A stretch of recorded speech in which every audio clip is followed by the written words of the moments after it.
O Alienista, conto de Machado de Assis. Este é o 10º vídeo. Terminamos o vídeo anterior com o Bacamarte permitindo que a mulher fosse, todo romântico, né? Permitindo que a mulher fosse ao Rio de Janeiro. Oh, mas o dinheiro que será preciso gastar? Suspirou Dona Evarista, sem convicção. Que importa? Temos ganho muito, disse o marido. Ainda ontem, o escriturário prestou-me contas. Quer ver? E levou-a aos livros. Dona Evarista ficou deslumbrada. Era uma via láctea de algarismos. E depois levou-o às arcas, onde estava o dinheiro. Deus, eram montes de ouro, eram 1000 cruzados sobre 1000 cruzados, dobrões sobre dobrões. Era opulência. Enquanto ela comia o ouro com os olhos negros, o alienista fitava e dizia-lhe ao ouvido com a mais pérfida das alusões: quem diria que meia dúzia de lunáticos... Bom, cruzados aqui, é claro, a gente não está falando da moeda do Brasil, né? Nós estamos falando de tipo de moedas portuguesas. Eu vou fazer uma digressão no final desse vídeo, não somente sobre cada uma dessas moedas, mas até sobre o nosso cruzado. Tem um fato interessante envolvendo Machado de Assis, mas isso é realmente uma digressão. Então ele cochichou no ouvido dela. Quem diria que meia dúzia de lunáticos... Dona Evarista compreendeu, sorriu e respondeu com muita resignação: Deus sabe o que faz. 3 meses depois, efetuava-se a jornada. Dona Evarista, a tia, a mulher do boticário, um sobrinho deste, um padre que o alienista conhecera em Lisboa e que de aventura achava-se em Itaguaí, 5 ou 6 pajens, 4 mucamas, tal foi a comitiva que a população viu dali sair em certa manhã do mês de maio. As despedidas foram tristes para todos, menos para o alienista. Conquanto as lágrimas de Dona Evarista fossem abundantes e sinceras, não chegaram a abalá-lo. Homem de ciência, e só de ciência, nada o consternava fora da ciência. E se alguma coisa o preocupava naquela ocasião, se ele deixava correr pela multidão um olhar inquieto e policial, não era outra coisa mais do que a ideia de que algum demente podia achar-se ali misturado com agente de juízo. Adeus, soluçaram enfim as damas e o boticário. E partiu a comitiva.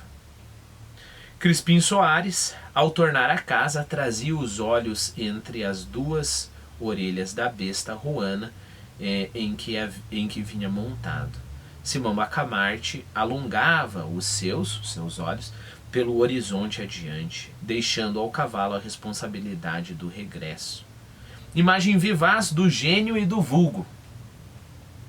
Um fita o presente, com todas as suas lágrimas e saudades, outro devassa o futuro, com todas as suas auroras.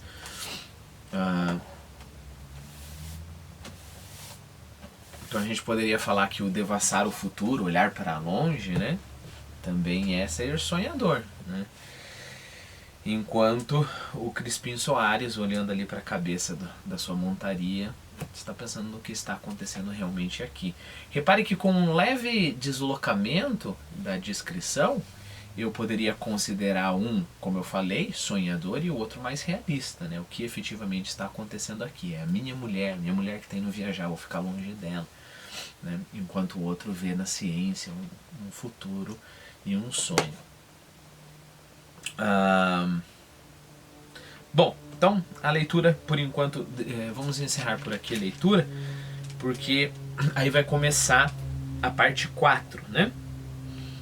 Então lembre sempre aquele nosso sistema, né? Se você não está interessado nas digressões, você termina o vídeo quando eu começo a falar sobre os vocabulários. Então vamos lá.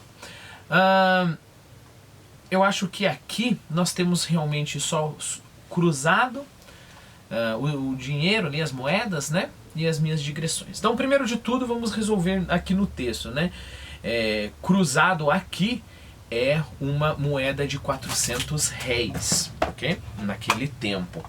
Então, eu coloquei para você, deixa eu só checar aqui, vou abrir o link, eu coloquei para você, isso, alguns cruzados do tempo do Brasil Colônia, para você ter essa ideia visual, né? E aí, é claro, muito tempo depois, lá em 1986, cruzado vai ser a moeda aqui no Brasil, né? De 1986 a 1989, né? Cruzado. Por que isso é interessante pra gente? Primeiro, para que a gente não confunda aquele cruzado, né, com o cruzado do século XX. E segundo, porque na nota de 1000 cruzados, nós tínhamos uma coisa interessante. Então eu coloquei para você também ali no nosso Quizlet. A propósito, se eu esquecer esses Quizlets, por gentileza, me avise. E por que a nota de 1000 cruzados é tão importante? Porque é uma nota com o rosto do Machado de Assis, né? E não só isso, com impressa um trecho de um livro do Machado de Assis. E eu particularmente preferia muito o modo como os cruzados eram organizados, né, as notas eram impressas, do que a nossa moeda hoje em dia. Nossa moeda hoje em dia, né, vamos pegar aqui uma nota, nós temos essa mulher aqui, né, que não é muita coisa. Claro que você sabe quem que é essa mulher, né, essa mulher é a República. E nós temos a República em todas as notas, e tudo bem, né, nós vivemos numa república, isso é muito bom, muito interessante. Mas perceba, na série do Cruzado, só para você ter uma ideia, puxa vida, deixa eu ver se eu consigo abrir aqui rápido, a gente tinha diversas das nossas grandes figuras, né, da nossa história intelectual. Então perceba, não, primeiro que é bonitinho, né, você tem uma nota ali no dinheiro, tem o Machado de Assis, mas é muito mais do que isso,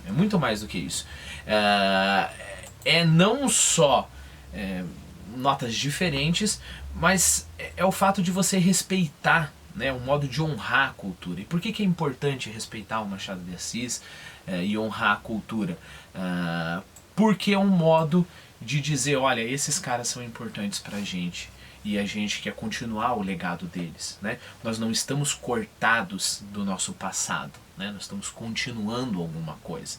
Então nós somos a mesma nação que foi a nação do Machado de Assis, e todos nós reconhecemos isso e por isso está na nota, né? Então é um tipo de afirmação. Por isso que a República, o golpe da República foi tão prejudicial num aspecto para a nossa cultura, porque simplesmente a gente pegou tudo aquilo que estava sendo construído e a República, quando houve o golpe da República, simplesmente houve uma propaganda contra tudo que era antes, né? O Império era mau, esqueceram que foi o Império que aboliu a escravidão, esqueceram que o Império, por exemplo, a Princesa Isabel tinha lá um plano bem mais eficaz, né, para a continuação pós-escravidão, né? O que a gente vai fazer com todos esses negros, né? Vamos deixar que eles formem em favelas e vivem em condições precárias? Não, o que a gente pode fazer com esses negros? Então esqueceram tudo isso e só fizeram propaganda contra. Isso fez com que o brasileiro ficasse deslocado, amputado do seu passado, né? O que não acontece, por exemplo, pense nos Estados Unidos. Nos Estados Unidos é extremamente comum falar dos Founding Fathers, né? Os pais fundadores. Então eles ainda respeitam, eles têm um respeito, dependendo da visão política, quase religioso pelos pais fundadores, né? Então eles têm esse sentimento de continuidade. Nós somos a mesma cultura, né? Nós somos o mesmo povo desde a fundação dos Estados Unidos, desde a independência, né? Não estou caindo na discussão aqui sobre império seria melhor do que república. Eu estou dizendo o modo, né? Um modo bem... Bom, como eu falei, né? Foi um golpe. Os historiadores hoje em dia concordam nisso, né? Foi um golpe. E a propaganda que se fez depois, né? Foi uma coisa prejudicial para a nossa cultura. Olha que interessante, eu coloquei ali no Quizlet, você tem a série das notas no Cruzados, né? Das nossas personalidades. Então, por exemplo, a nota de 10 Cruzados era a do Rui Barbosa. A de 50, Oswaldo Cruz. A de 100 era do Juscelino Kubitschek. 500 Cruzados era do Villa-Lobos. 1000 Cruzados, Machado de Assis. 5.000 Cruzados, Cândido Portinari. 10.000 Cruzados era o Carlos Chagas, né? Então, eu lembro que era muito divertido ter essas notas. Eu ainda lembro. Embora eu era bem novinho naquela época, não sou tão velho assim pra lembrar tão bem. Então... tá, lembrei o que eu ia fazer. O que está escrito na nota que era homenagem ao Machado de Assis, a nota de 1000 Cruzados? Está escrito com a grafia, com a caligrafia do Machado de Assis. Então na nota, se você pegar ali a foto que eu coloquei para você, vai ser difícil ler, né? Você precisa de algum treinamento para se acostumar com a escrita do Machado de Assis. Então eu coloquei no Quizlet a transcrição, né? Viverei com o Catete, o Largo do Machado, a praia de Botafogo e a do Fluminense. Não falo das pessoas que lá moram, das ruas, das casas, dos chafarizes e das lojas. Lá os meus pés andam por si. Há ali coisas petrificadas e pessoas imortais, né? Isso foi tirado do capítulo O Aposentado da obra Isaú e Jacó, né? Que seguramente um dia a gente vai ler aqui no canal. Bom, fechamos então a digressão sobre o cruzado, nem é o cruzado aqui do conto, né? Dobrão, né? O que é um dobrão? Porque tinham cruzados e dobrões ali, né? O dobrão é uma moeda portuguesa de ouro, cunhada à época de Dom João V, né? Na primeira metade do século XVIII. E também, pode ser também uma antiga moeda usada pelos espanhóis, né? Tô checando aqui, realmente eu coloquei para você também um link ali para você ver, né? Poder ver a moeda, o dobrão, né? Bom, e os outros vocábulos serão para o próximo vídeo.